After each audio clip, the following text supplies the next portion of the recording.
मैं Dheeraj Saxena, assistant professor, government block college Churu से।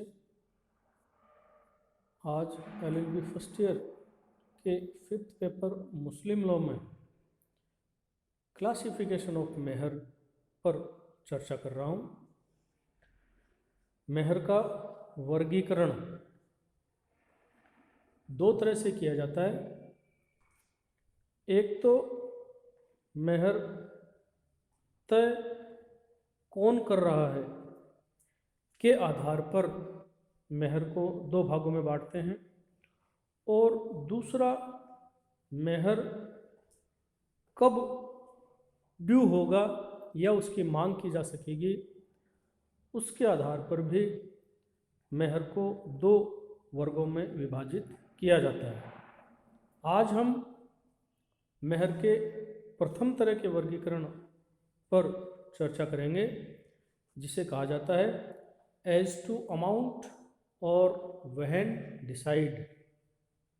निर्धारण की रीति के अनुसार मेहर का यदि वर्गीकरण किया जाए तो यदि मेहर निकाह की संविधान में उल्लेखित हो, निश्चित हो, तो इसे हम स्पेसिफाइड डोवर कहते हैं। और जब मेहर का निर्धारण निकाह संविधान में न हो और विवाह भंग हो जाए, तब न्यायालय या विधि के द्वारा मेहर तय किया जाता है, उसे अनस्पेसिफाइड डोवर कहा जाता है। तो मेहर अल मुसम्मा या विनिर्दिष्ट मेहर या निश्चित मेहर से अर्थ है कि निकाह के दोनों पक्षकार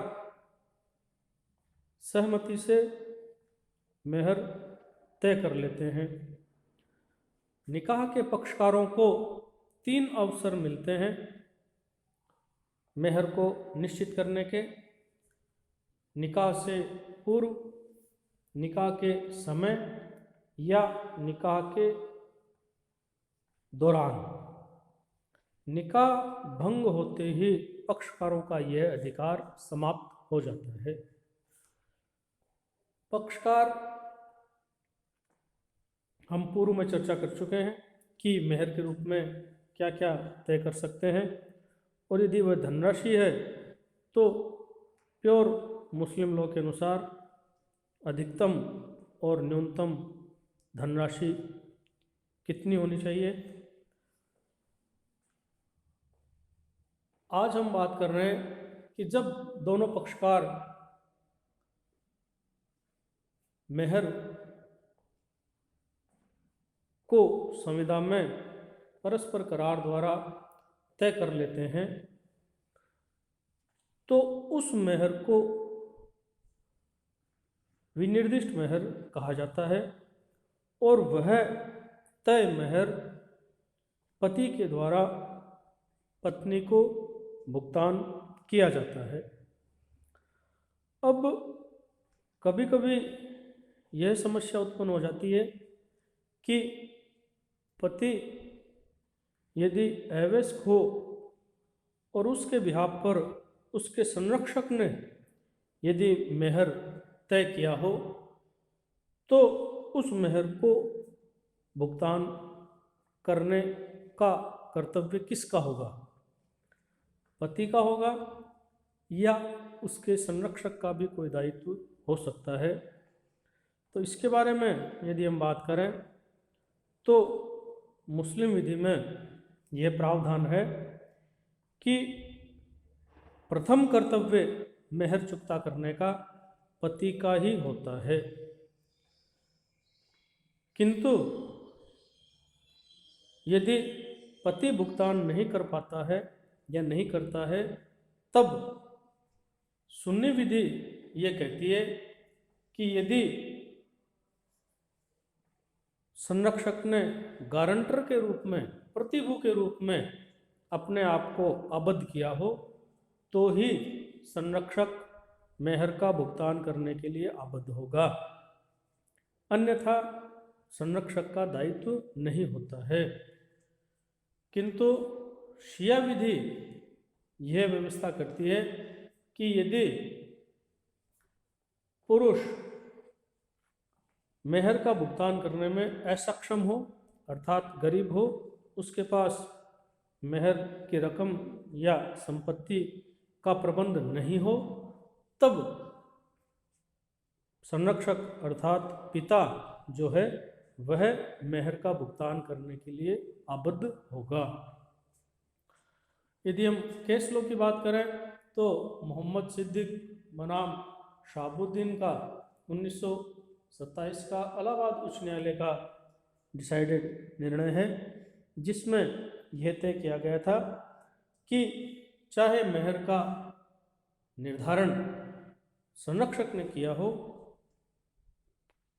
पति ही उस मेहर का भुगतान करने के लिए व्यक्तिगत रूप से दायी है।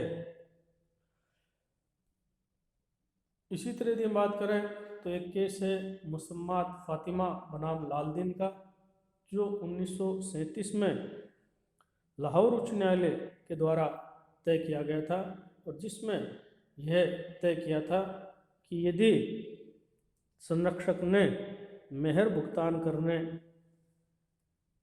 की गारंटी ली है तो पति के साथ साथ वह संरक्षक भी मेहर भुगतान करने के दायित्वाधीन होता है। इसके बाद यदि हम बात करें कि यदि पक्षकार मेहर का निर्धारण नहीं कर पाए और विवाह भंग हो जाता है या विवाद उत्पन्न हो जाता है, तब मेहर का निर्धारण विधि स्वयं करती है और उसे हम मेहर ई मिस्ल या उचित मेहर, रिवाजी मेहर या अविनिर्दिष्ट मेहर कहते हैं।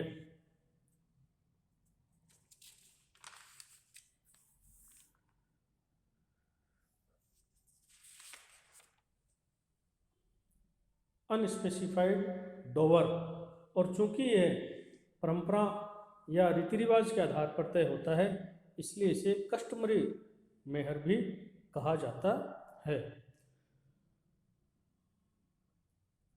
3 परिस्थितियों में न्यायालय को मेहर तय करने का अधिकार उत्पन्न हो जाता है, जिनमें से पहली है कि जब पक्षकार तय न कर पाए या पक्षकारों ने मेहर न होने की शर्त तय कर ली हो या पक्षकारों ने निषिद्ध विषय वस्तु या न्यूनतम से कम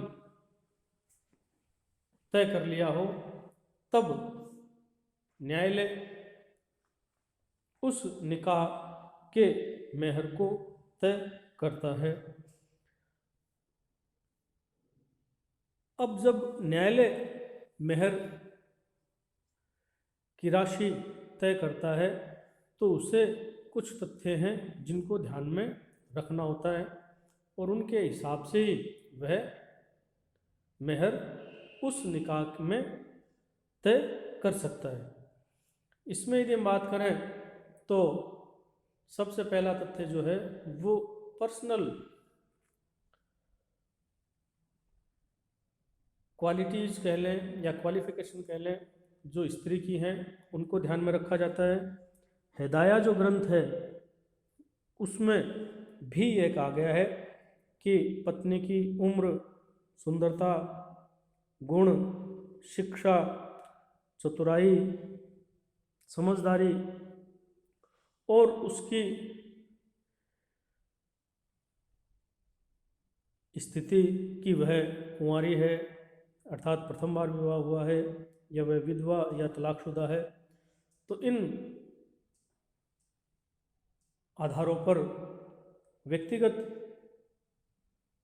योग्यता के आधार पर मेहर की रकम तय की जाती है। दूसरी यदि हम बात करें तो स्त्री के पितृपक्ष की स्त्रियों को पूर्व में दिया गया मेहर भी ध्यान में रखा जाता है। यहाँ ये ध्यान रखेंगे कि स्त्री के पितृपक्ष की स्त्रियां अर्थात उसके पिता के परिवार में जो स्त्रियां वहाँ से विवाह करके अन्य परिवारों में गई हैं, उन स्त्रियों का मेहर ध्यान में रखना है। अर्थात स्त्री की बुआ है, बहन है आदि, स्त्री की माता है, भाभी है, चाची हैं, उनके विवाह में मेहर की रकम ध्यान में नहीं रखी जाती है। उस परिवार से उस स्त्री की तरह जो दूसरे परिवार में गई हैं, उन स्त्रियों का मेहर ध्यान में न्यायालय रख सकता है। इसी तरह यदि बात करें तो स्त्री के पिता के परिवार की सामाजिक आर्थिक स्थिति जो है वह भी एक महत्वपूर्ण भूमिका निभाती है मेहर की रकम तय करने में। फिर यदि हम बात करें तो पति की सामाजिक आर्थिक स्थिति जो है वह भी न्यायालय ध्यान में रखता है, क्योंकि अल्टीमेटली रकम पति के द्वारा दिलवाई जानी है, तो पति भी उस आर्थिक स्तर का होना चाहिए कि वह रकम चुका सके। और साथ ही साथ एक महत्वपूर्ण तथ्य है, वो है सामाजिक दशा का, कि जिस समय विवाद को तय किया जा रहा है उस समय की सामाजिक आर्थिक दशाएं, यूँ कहें कि आवश्यकताएं क्या क्या होंगी और उन आवश्यकताओं की पूर्ति करने के लिए कितने धन की आवश्यकता हो सकती है, इस बात को भी न्यायालय ध्यान में रखता है। तो पूर्व की यदि हम बात करें तो रोटी, कपड़ा और मकान, तीन ही चीज़ें महत्वपूर्ण हुआ करती थी। फिर इसमें धीरे धीरे और तथ्य भी जुड़े, जिनमें शिक्षा जुड़ा, चिकित्सा के खर्चे जुड़े, और वर्तमान में मोबाइल, इंटरनेट आदि भी इसमें ध्यान में रखे जा सकते हैं। तो कुल मिलाकर ये 5 तथ्य हैं जिन पर न्यायालय ध्यान देता है और मेहर की रकम जो है वो तय करता है। यहाँ पर एक विशेष बात जो है वो ये ध्यान में रखी जानी चाहिए कि शिया विधि में जो है 500 दिरहम से अधिक मेहर की रकम तय नहीं की जानी चाहिए, अगर हम प्योर मोहम्मदन लॉ की बात करें। न्यायालय पर इस तरह का कोई बाध्यता जो है वो नहीं होती। इसके बाद यदि हम बात करें केस लॉ की, तो मेरिना जटोई बनाम नूरुद्दीन जटोई का 1867 का पाकिस्तान उच्च न्यायालय का निर्णय है, और ये निर्णय भी एक महत्वपूर्ण निर्णय है, जिसमें यह तय किया गया था कि यदि किसी मुस्लिम पुरुष ने ब्रिटेन में ब्रिटिश अर्थात ईसाई महिला से विवाह किया हो, निकाह किया हो, और उसे तलाक के माध्यम से विवाह खंडित किया हो, तो वह स्त्री ईसाई होते हुए भी मेहर पाने की हकदार होती है, क्योंकि हर निकाह में मेहर होता है। इसी तरह यदि हम बात करें तो एक लीडिंग केस पूर्व में भी हमने देखा था, हमीदा बीबी बनाम जुबैदा बीबी, 1916 का प्रिवी काउंसिल का निर्णय, जिसमें यह तय किया गया था कि अगर निकाह में मेहर तय नहीं है तो फिर उसका निर्धारण जो है वो विधि के द्वारा, स्वतः उपधारणा के द्वारा तय किया जाता है, और यह न्यायालय के विवेक का प्रश्न है कि वह उस निकाह में कितना मेहर जो है वो तय करेगा। तो ये मेहर के पहले तरह का वर्गीकरण है। जो मेहर कौन तय कर रहा है, पक्षकार तय कर रहे हैं तो मेहर अल मुसम्मा, और न्यायालय तय कर रहा है तो मेहरी मिस्ल कहलाता है। मेहर के दूसरे तरह के वर्गीकरण पर हम अगले वीडियो में चर्चा करेंगे। धन्यवाद।